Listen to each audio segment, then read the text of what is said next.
pissing people off. You know, when I was a kid, when I was little, when Texas OU would roll around, I figured out that everybody was supporting Texas. Yeah. So I started supporting OU. Just to, like... So I've always had that kind of part Agitator. of my personality to just kind of tweak. That's great. So I'm okay with that.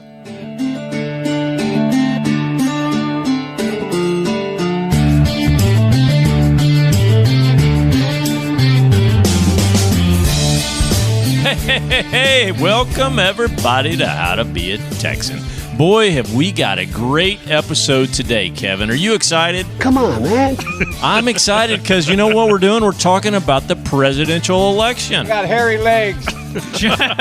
Is this violating one of our rules? I don't know, man. You're shocking me. We No. always said we were not going to be political in this show. Well, I thought I'd start out talking about a little bit of the theological differences that I have, and then we'll go right in. And then the Chinese virus. I'm kidding. Yeah. We generally stay away from, deep theology and deep politics. Because we don't know anything about either. Right. But I think we're safe here in that this is a landmark thing coming up in just a few weeks, and it's a big deal, right? It's a big deal. We got a presidential election coming up, November, whatever, 3rd, 4th, 5th, something like that? Yeah. Well, I don't know what day it is. It's third. on a Tuesday. Isn't it like on a Tuesday? Yeah. It's always on, I think, the first Tuesday in November. Why do they do that? That's Yeah. weird. Yeah. Anywho. Yeah. So we got two candidates coming up, and it's going to have a huge impact on Texas. Yeah. And Well- I love Texas, so it's a big deal. It's a big deal because Texas is always a pivotal part of the election results. It has an impact because Right. Texas has such a big population. It does. Therefore, we have a lot of electoral votes. Yeah. And, Texas generally has gone Republican for the past, since Reagan, Right. really, Right. along with the rest of the South. But it's always, it has an impact, right? And so the game plan on the Democrat side is always trying to, every year, every election cycle, kind of chip away a little bit. Right. Hopefully so that someday they could potentially flip it Right. to their side, because that would be a huge coup. Well, I told you this Cute. the other day that a friend of mine in Illinois, he and I were talking last week, and he said, Kyle, Texas is purple. That's really interesting. I'm like, wait, what? And so after he said that, it makes sense. It's like, Come on, man. because Is that what you said? like Come on, man. I don't speak like Biden, I don't think. But it's an evolving thing. So when you look at the state, you've got kind of these, this just staunch conservative Republican people that are out living kind of in rural parts or whatever. And then you've got much more progressive ideas in the urban centers of Dallas and Houston and San Antonio and Austin in particular. Austin's always been pretty progressive. Mm-hmm. And so, as those population centers kind of build up, you've got this interesting kind of mesh of all kinds of people, all kinds of ideas, and it's fine. It's fine. Yep. We somehow continue to live together, and Texas is a fantastic, unique, great state to come work, play, live, whatever. And you can have whatever ideas you want, but they're still going to be Texan ideas, right? Mm-hmm. In my mind. So anyway, I think it's going to be interesting. So just to kind of lay out the groundwork for, or at least an outline for what I wanted to do in our conversation today is just, one, hit on the election and the importance of that. Number two, talk about, really some Texas legends that we're going to get to, because what I think is that if you want to predict the future, you need to learn from the past. And learning from the past says that we've got some really interesting presidents that we've had over the course of the last 200 plus years in America. And I thought it'd be fun to talk through some of the worst presidents that we've had, just to kind of laugh at that. And good, bad, or ugly about these two presidential candidates, you can like them or hate them. It matters not to me. But it's fun to look at the past to see where we really had some not nice, bad people in that office before. And it's more funny, kind of comical to me. Sounds interesting to me. And then we can tee up our Texas Legends episode that we'll get to not today, but down the road on the three, LBJ and the two Bushes. Sounds good, man. Is that okay? Let's do it. Okay. Yeah. Okay, so getting back to the importance of the election. So that's coming up. We just said that we've got kind of this interesting mixed state, but we've got two candidates. People are passionate. Of a friend of mine, the same friend in Illinois, he asked me a very tough question. And again, I'm not, you know me, I'm not a very politically minded guy at all. But he said, Kyle, who's going to win? Who's going to win the election? And I backed up immediately, and I'm just like, look, man, that's kind of not my thing. I'm not really a political guy, but I'll give you my observation. I said, there are two camps, and there's not a third camp. And the two camps are you're either 100% for President Trump, or you are 100% against President Trump. In my mind, there are no Texans in a third camp that doesn't exist, and that is the I really like Joe Biden camp. You know? I think it's one or the other. You either love Trump or you hate Trump, and there's not anybody for Biden in my mind. Yeah, there's nobody in that third category. Yeah. I think there is a fourth category. Okay. And that is the super, super far lefties who pretty much hate both Biden and Trump equally. Okay, yeah. Then that's a big group, actually. Now It's who bigger is than that? you might think. Is that the Beto That's the Bernie. group, or- It's the Bernie people. The Bernie people. Okay. The Bernie people. Yeah. Okay. Yeah, if you talk to the Bernie people, they view Biden as pretty much as far right as Trump. Interesting. Yeah, Okay. it's interesting, and so, but that can have a big impact, right? Because if that group doesn't show up, that actually helps Trump quite a bit. Wait, isn't that fourth group the same as the second group? No, I said because I think Kyle's point was you either love Trump or hate Trump, right? But nobody loves Biden. Then Yeah. I said there is a group that hates both equally. Yeah. Oh, Right. I So I see. think that's instead of slightly just different. like being indifferent towards Biden. Yeah, exactly. So I think there's a group that I think Kyle's point was there's a group that really, really hates Trump, so they're going to go vote for Biden, right? What I'm saying is there's another constituency out there that hates both, and Yeah. they're not going to show up Right. because to them it's just like whatever, they're one and the same. So you think they're going to be like the Perot delegation back in the day? You remember when Perot took 19% of the vote away and gave the election to Clinton over Bush or Perot? You remember that? Oh yeah. That's You one think of the it's reasons kinda why. like that? Well, I guess it's similar, but I mean those people showed up to vote for Perot. They did vote, right? Yeah. This group will not. A good chunk of them will not show up. They'll just abstain. Yeah. Okay. They're like whatever. And then we're right in the middle of a pandemic, Kevin. Did you remember that we're in this COVID thing? I keep forgetting. Golly, it's shocking. So what do you think that's going to do to the vote itself? I have no way to predict that, man. You think we're going to have tons of people that just say, I ain't doing it, I'm not voting? I don't think you will. Really? I mean, the Trump group will get out and vote. Okay. They will definitely get out there and vote. And then the only question is, of the anti-Trump Biden people, Yeah. how many of those will actually make the effort to get out and vote? Okay. Right? And then there's the mail-in, piece of it. Some states are allowing mail-in voting, and that's controversial. So Boy, that is who knows? controversial. Yeah. And then you get all these backtrack issues of I'm going to fund growth at the U.S. Postal Service, or I'm going to take these machines out of things so that there's not going to be the ability to count them. I mean, that's a big. It's all politics, man. It sure It's feels like all it. Politics. Yeah, sure feels like it. Yeah, and then you have the social media dynamic. You have I just saw that where the big social media players are saying we're going to really tamp down during the week of the election. We're going to tamp down most of that. I saw the funniest thing, and it was real. It was from Facebook saying, "Hey, we're looking for volunteers that will turn their accounts off, to help with this problem." And I'm thinking, I could email a few names to you. A few candidates. Wow.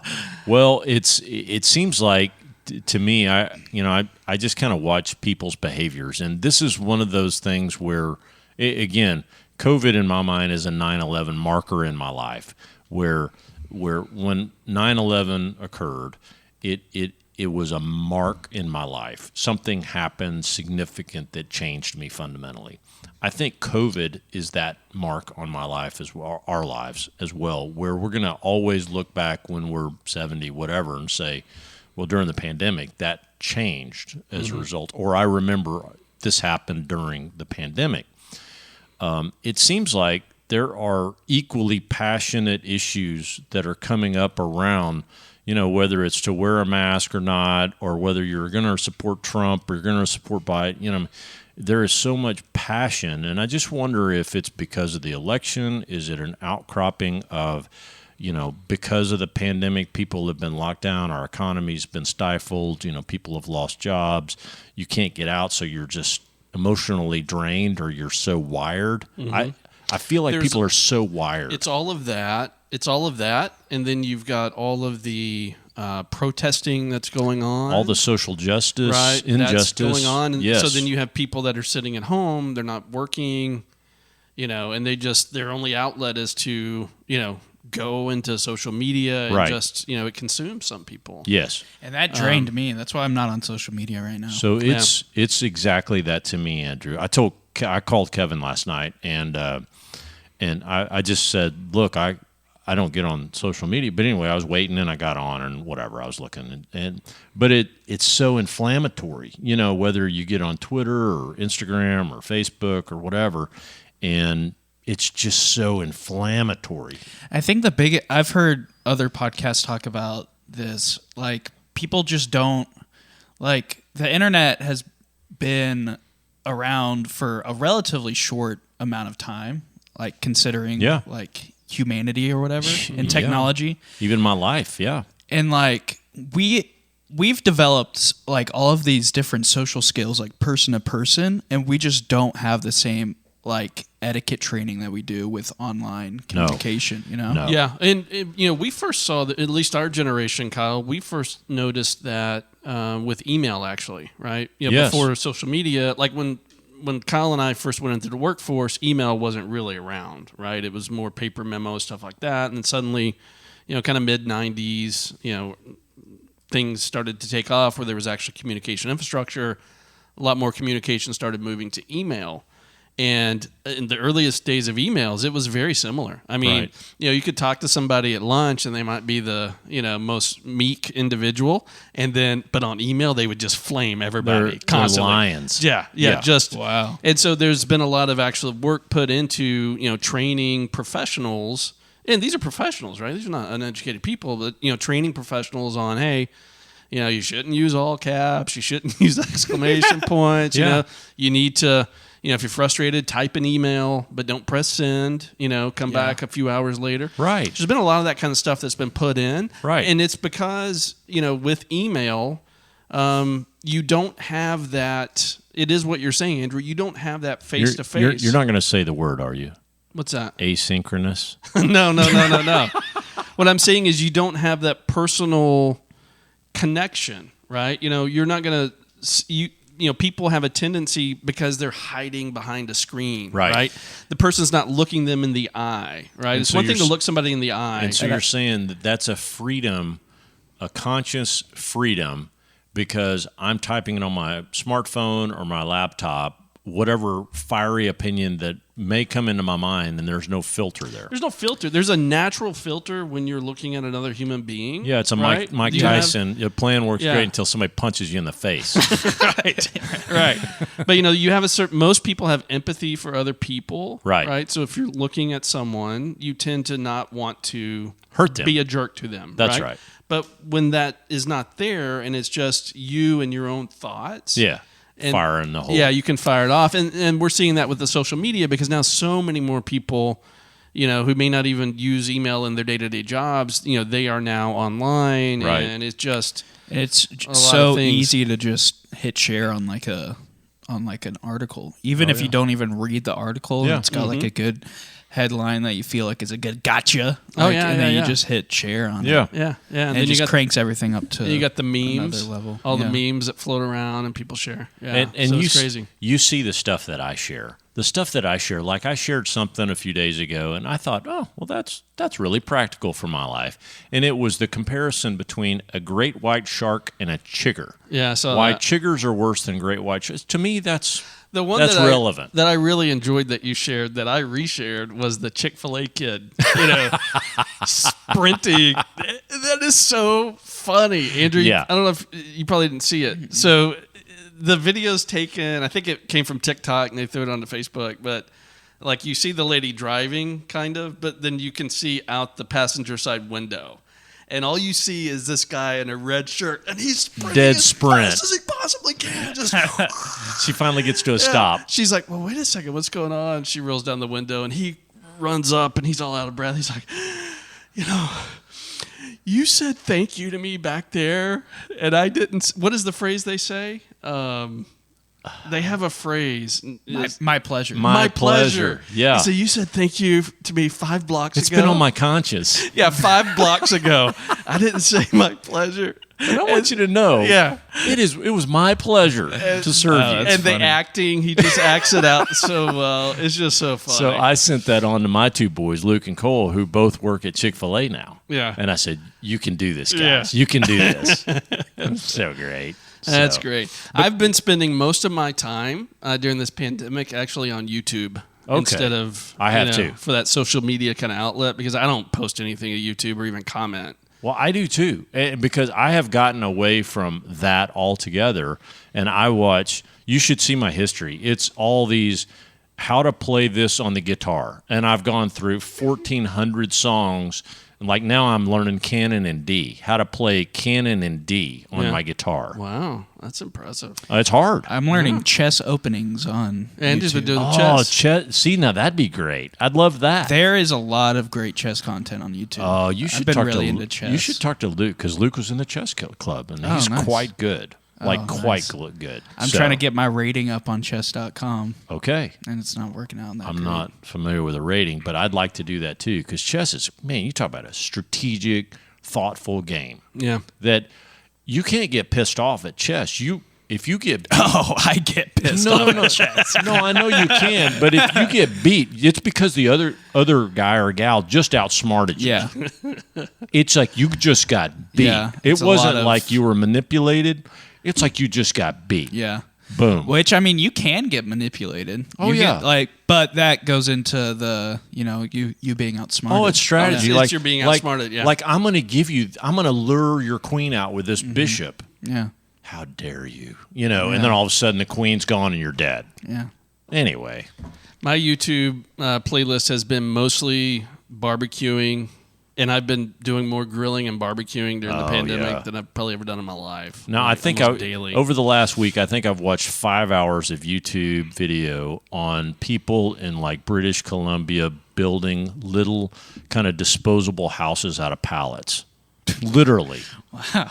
It's a very specific niche. I know. YouTube. And it's awesome. I'm like, that's the most interesting thing ever. So because you love building things out of pallets. I love it. So I've deconstructed probably 25 pallets in the last 2 weeks. And Build a so I house. have all this stuff that I could go build it in, I don't know, South Central Oklahoma, just a disposable house. Yeah, I don't know. That's something. That's That's something right there. So anyway, back to the presidential election. It feels like my point in going on that tangent for a bit is that people are so wired. They're wired. High-strung, and generally pissed off. Yeah. And I'm like, Yeah, I mean, occasionally I'll just share something on Facebook just to tweak everybody, and it just can't imagine it's that. hilarious. Can't imagine. I cannot imagine. People that know me well know. Okay, Yeah. And I do. So I don't respond. I just call you. I'm like, hey, man, how's it going? So I just great. sit back and laugh at Yeah. the madness. It's so great. So, But yeah, people are wired. They're wired. big time. and then, and it's about COVID. It's about wearing, I don't have to wear a mask or whatever. I was listening to a podcast today, and I don't remember this. You may remember this, but this guy was saying that back in the 80s or 70s, whenever it was, when they first came out with seatbelt laws, Yeah. that it was a similar type of thing. People were like, I'm not wearing a seatbelt. That's violating my personal rights. I bet it was. Do you remember that? I don't remember that. I remember it, but think about the time. So that was late 70s, I bet. And we didn't have the social media and the everywhere media to be in your face about it and to proliferate it. Mm-hmm. So think about that. Our 3 stations that you and I watched, 4, 5, and 11. Let's see, 4, 5, 8, and 11. I guess we actually 4, 5, had 8, and 11. Then there was channel 13. I mean, who watched 13, that? But then you said you did. Oh, yeah. Yeah, come on, man. You ever watch Mr. Peppermint? Okay, well, I did Miss Peppermint. So we had 5 channels that we watched, and we would hear on but the Kyle, 6. that was just VHF, man. You're forgetting the UHF. Remember That channel was- 39? That was crap. 39? I never went over there. Yeah, every time you went to 39, I'd have to Yeah. dial in, Yep. dial through the Change fuzz. the rabbit ears a little bit to Yeah, get a better. yeah. No, I didn't do that. Yeah, yeah. I just go out and rub some dirt on whatever, dig another pit and find some frogs or something. I mean, that's all I did. What does that mean? What does that have to do with TV? Well, because that's what I did when it was so bad that I couldn't watch something on regular TV and had to go over to that crap. I'd just go out and play with frogs.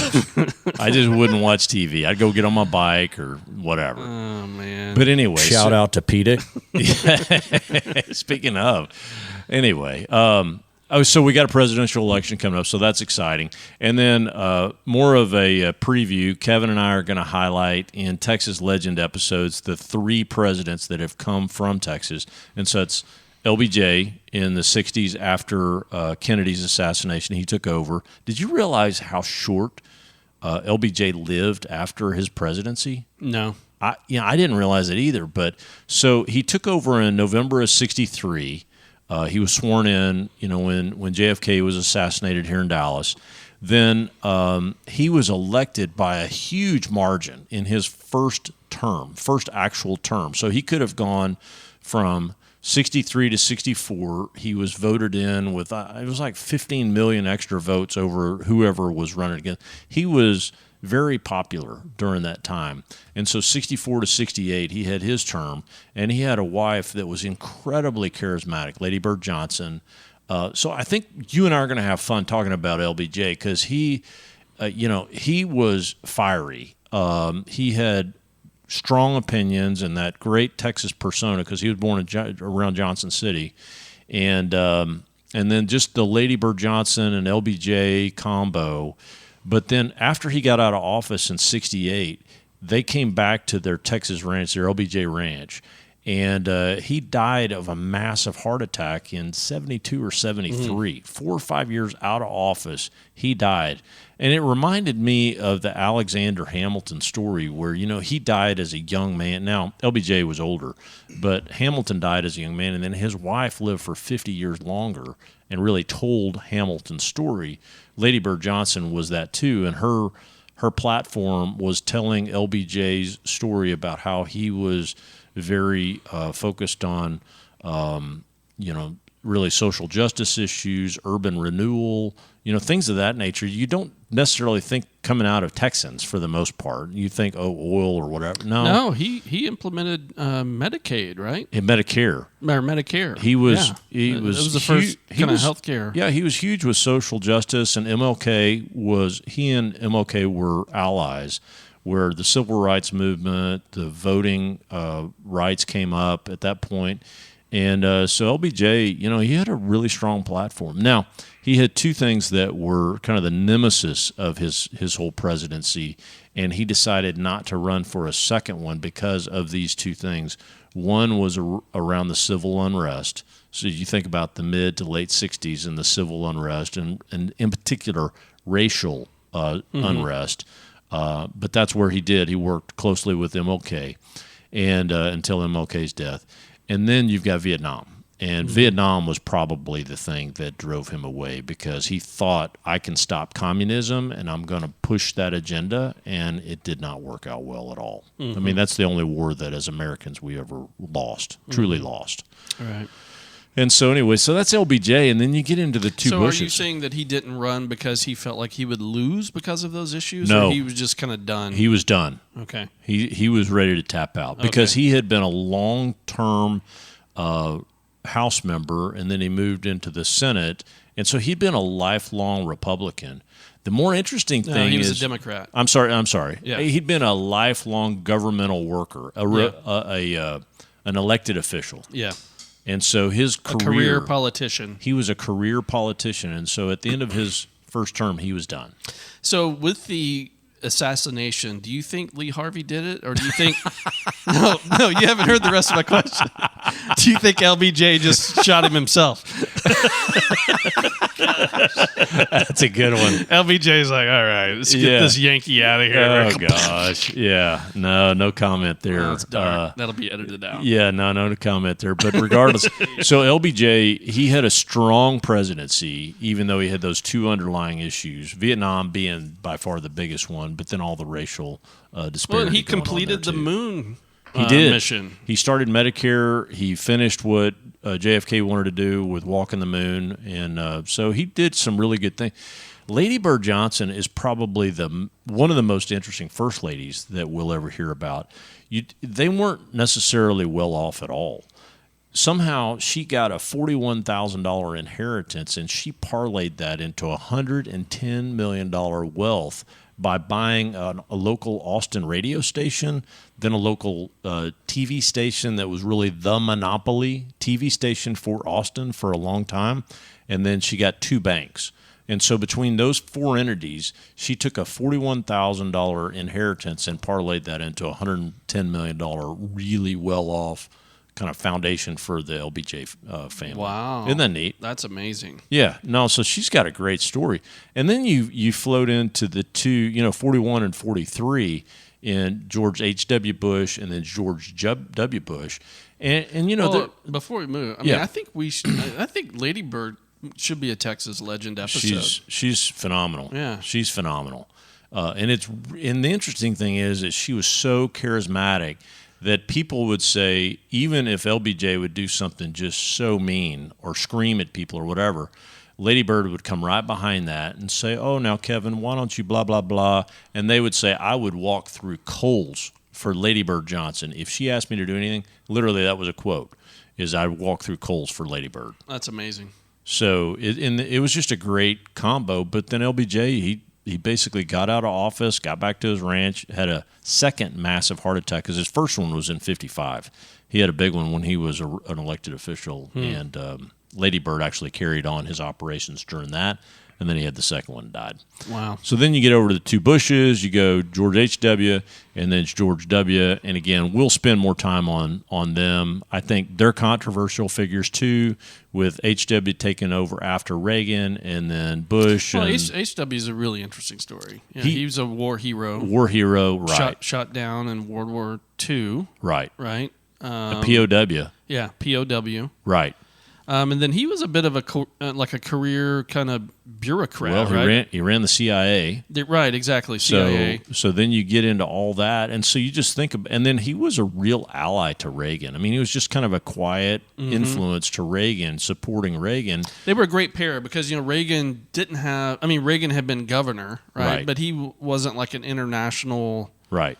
Kind of politician. But HW had all that experience, right? Yeah, he knew how to manipulate. Knew how to deal with China. He was the chairman of the Senate. He knew how to kind of relate to all the governmental entities.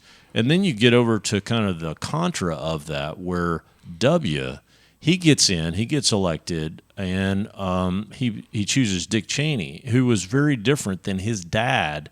How his dad supported in a quiet, soft, just, I know how to get things done, Reagan. I'm going to help you get things done. Whereas Cheney came in with a real iron fist and it's like, W's too dumb to know what I'm going to do, so therefore I'm going to do all this stuff. W wasn't that dumb. He was a very, very smart man, but Cheney did a lot of things. I think that's what W wanted, right? Because I don't think W was that style of guy. You know what I mean? Right. I think in both cases they were very complimentary. Yeah. To the presidents that they worked for. Yeah, that I tell you, that was a powerful. Did you ever see that Vice movie with Cheney? Yeah. That was powerful too. Just a portrayal of how really powerful Cheney was and wanted to be during that time. That period. movie makes W look like such a buffoon. It does, and it's really it funny. made me sad on his behalf because I think now that we've got W as a Dallasite.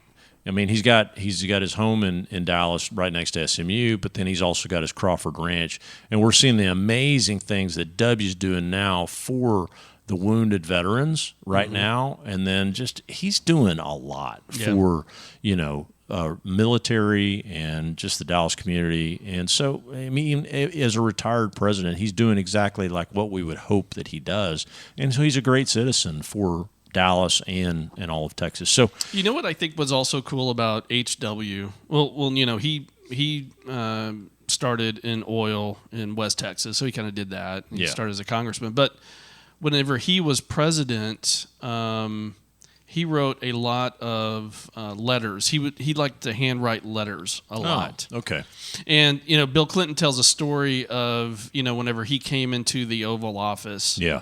About a handwritten letter that HW had left for him. Right, and how meaningful it was and to just him. how meaningful it was, Right. right? And then, Clinton kind of had and it was, that campaign was really, not as nasty as what we see today. No. But it was a little bit edgier than previous, because was. Clinton was saying things like, it's the economy, stupid, right? Which is implying the president's stupid. Yeah. So you would think there would be kind of this, anger. Right. And there really didn't seem to be that, right? And and those guys were of the generation that, the United States and the office is much larger than them, right? Than our political rankings. Yeah, and the peaceful transition was very important to Yeah. them, and being able to do that.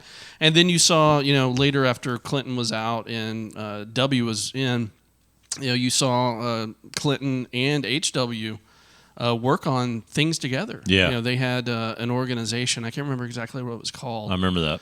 But they would, do a lot of charity work together, and friends became, family friends together, stuff like that. So good. And then same thing with George W. And Obama has talked about this too. Just the transition over. And then you see the Bushes and the Obamas kind of become friends, and especially Michelle and W. Michelle and W. Yeah. Yeah. Who would expect that? So I Yeah. think those kind of things are good because Right. it shows, hey, even though we've got differences, we're all in this thing together. Boy, that's your hope. In the whole scheme of things. So I think the Bushes in particular did a really, really great job of kind of leaving that type of legacy. Yeah. Right. And I think that's really, really important. I do too. All right, so a lot to talk about with each of those three, and then I would add in Lady Bird because I think she's phenomenal. I think so too. Yeah. Yeah. So more to come on that, but the last thing that I wanted to hit on, and we can wrap it up quick, but again, going back to my opening premise is that to predict the future, you have to learn from the past. And as much as you love or hate our current president and even the presidential candidate, Biden, you can hate them both. But it's interesting to go back and look at some of the worst presidents that we've had. And so there's this U.S. News report that I went back and I found, and it basically says the top 10 worst U.S. presidents. And again, you can Google it on U.S. News. It is fascinating. And when you look at them, it really is the presidents up to Abe Lincoln and right after Abe Lincoln's assassination, that those are the absolute worst that we had as a country. And then there's one in there that I just think is kind of funny in that Warren G. Harding in the 1921-23, but the ones coming up to the Civil War that led to really the Civil War, I thought were really interesting. In particular, the number one was President James Buchanan. At least this is per the U.S. News report. And frankly, after reading all about it, I couldn't agree more. I'm like, okay, Lincoln got it. Lincoln knew. It's like we can avoid this, friends, if we can work through. And Lincoln was brilliant, and he could have worked through it, but he had a bunch of idiots beforehand, and Buchanan was one of those. And so if I'm speaking to the great-great-grandson of James Buchanan, hey, sorry, but your great-granddad was a terrible president. And so Wow. he really allowed slavery to proliferate all across the brand new western regions. And he basically, this Kansas-Nebraska Act of 1954 or 1854 came up, and he He promulgated it. He's like, yeah, no, Supreme Court, you have no authority for keeping slavery out of the territories. So he just kind of brother-in-lawed it all in and allowed it all to happen. He was terrible. So I'll just say that we have some really, really bad eggs that were out there before. And then you've got Andrew Johnson that came in right after Lincoln was assassinated, after the Civil War. He opposed Reconstruction. He opposed the 14th Amendment. He was impeached, but he survived that. He was terrible. And then a third example that I Why is he on a dollar bill? Why is he on the 20? Is he on the 20? Yeah. Andrew Notch Jackson. Oh, Andrew Jackson. I don't know. Yeah, it's Jackson on 20. It's not Johnson. That would be embarrassing for our country if we put this guy. Well, apparently Andrew Jackson wasn't a great president either. Well, but he's not on the top 10. So let's get to Warren G. Harding, why I think he's an awful, awful, awful person as far as a president. He said, his quote was, "I am not fit for this office and should never have been here." That's his quote. And he was basically, I can't remember, he was like a banker, I think, before. He didn't know anything about politics. And so he's a very likable guy, and he wants to please people, and so he supports both parties. He takes all these under-the-table deals, especially allows all of his buddies out in the West to do this with oil deals and this and that, and he was just terrible. So... and then my fourth and other example I think is just kind of funny is in 1841 there was a president named William Henry Harrison, and he died 30 days after taking office of typhoid, and the only thing he's known for is the longest inaugural speech. How long was it? I don't know. Oh. I should know that. It was probably like 8 hours. He probably just like read, What was his name? Canterbury Tales. William Henry Harrison. He read the Canterbury Tales. I mean, it's something awful. I mean, for it to be the longest one, it's got to be a long one because we've had some really long-winded inauguration speeches. And then when I was 7, Wanda Taprile with the Sorosota, he just did it all in Old English. So anyway, so is that your list of bad presidents? Those are my four. Those are your 4. 8,445 words. Not Oh, sure my on goodness. time, but those are that's the amount of words. So I was looking up the nastiest presidential elections. Okay. There's been some nasty stuff, man. Really? I found the top 5, yeah. So Jefferson versus Adams in Oh, the 1800. Apparently that yes. was really nasty. And here's some quotes. It says, let me get this here. So Jefferson hired a writer to pen insults rather than dirty his own hands, it says. And it says one of the most creative lines said that Adams was a hideous hermaphroditical character which has neither the force and firmness of a man nor the gentleness and sensibility of a woman. Nice. Wow. Well, all that came out. And then the response was from Adams back about Jefferson. This was written, "Are you prepared to see your dwellings in flames, female chastity violated," which means your wives are going to get raped. Oh, my gosh. Children writhing on the pike. What was that, some kind of virus back then or something? No, like I'm gonna put your like a head on a spike. Oh. I'm gonna like put Your kids children on a pike. Yeah. And then it says in all caps, "Great God of compassion and justice, shield my country from destruction." Oh my goodness. How nasty is that? This was, I mean, no social media. This was just, but in the just imagine, papers, yeah. just the writings of the time. Well, they they did that. They did ghostwriters, and in the Alexander Hamilton biography that I just got through reading a few months ago, it goes through all that about how bad they hated each other, and instead of going directly at each other, they would start up a newspaper and they would ghostwrite all these articles. That's how it was done back then. Yeah. Jackson versus Adams is the number 2 on the list. This one talks about how they went out of their way to paint Jackson as a dictator. He had the personality of a dictator, too uneducated to be president. They claimed he spelled Europe UROPE. Wow. And it said they hurled all sorts of horrible insults at his wife, Rachel. Rachel had been in an abusive marriage with a man who finally divorced her, but divorce was still quite the scandal at that time. Yeah. The Federalists called her a dirty black wench, Okay. a convicted adulteress, and said that she was prone to open and notorious lewdness. Nice. So they got down in the No, dirt. they're terrible. Lincoln versus Douglas was pretty nasty. Yeah. I don't have the quotes here on that one. Cleveland versus Bain was apparently pretty nasty. Those were all in the 1800s. Yeah. Hoover versus Smith in 1928 was pretty nasty. They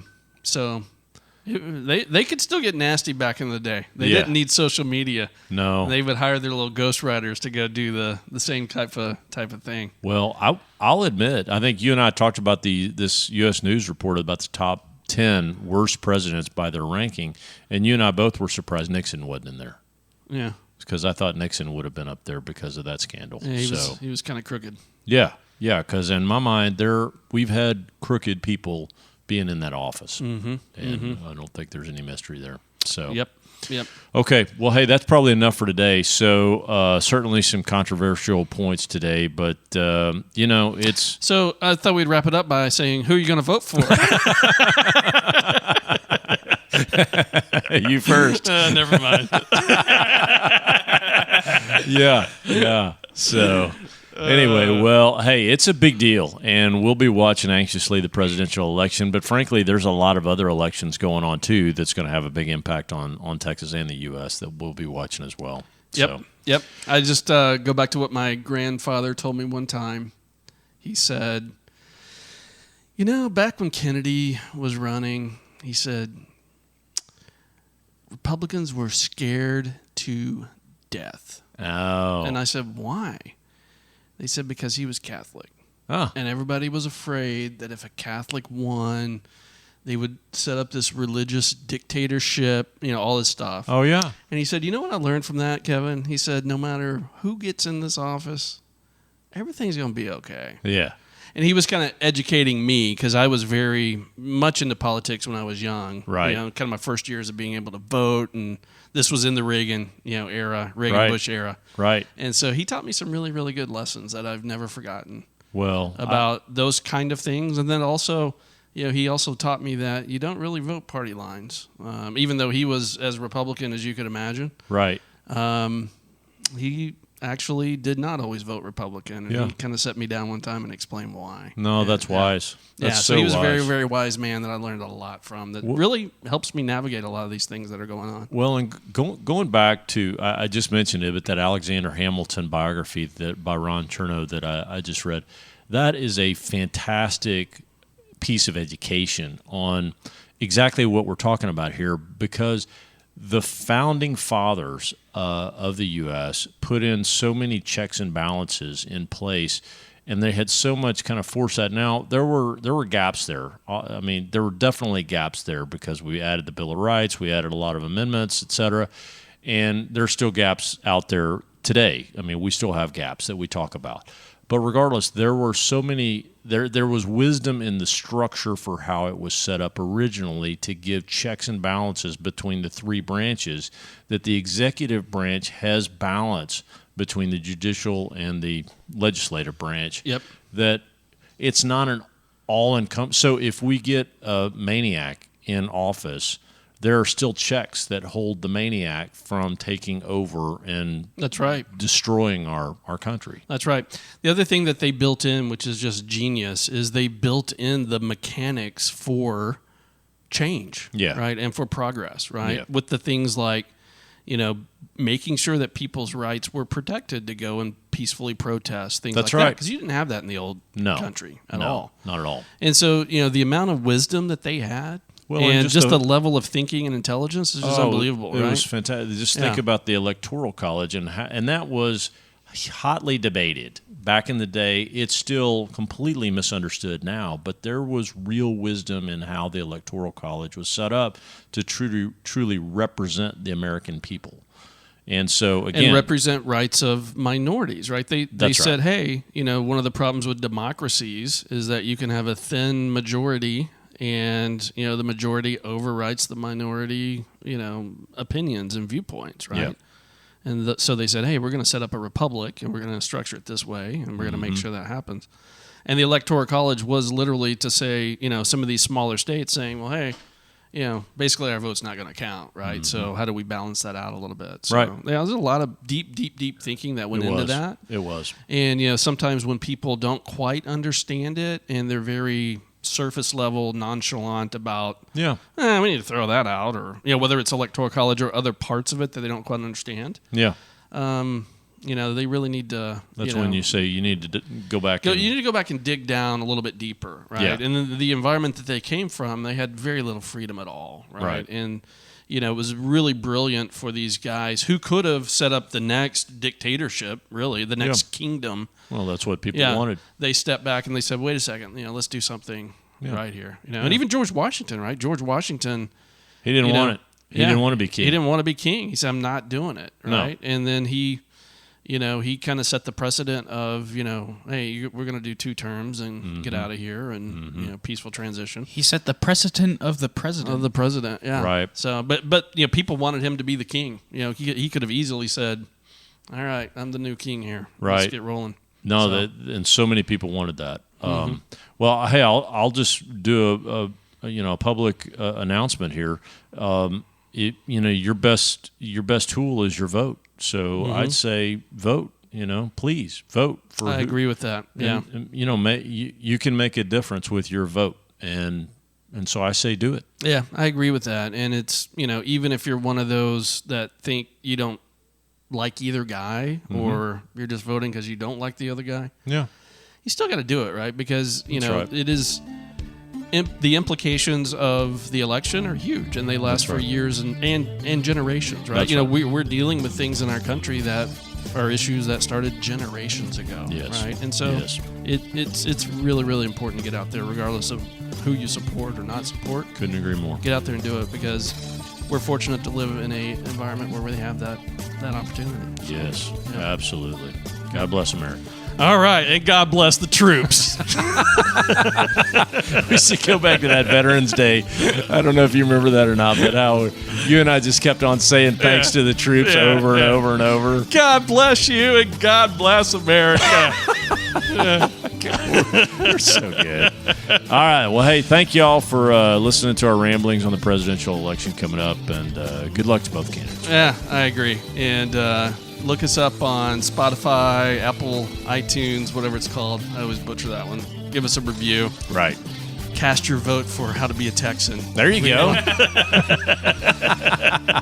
All right. Take care. All right. Adios. Bye.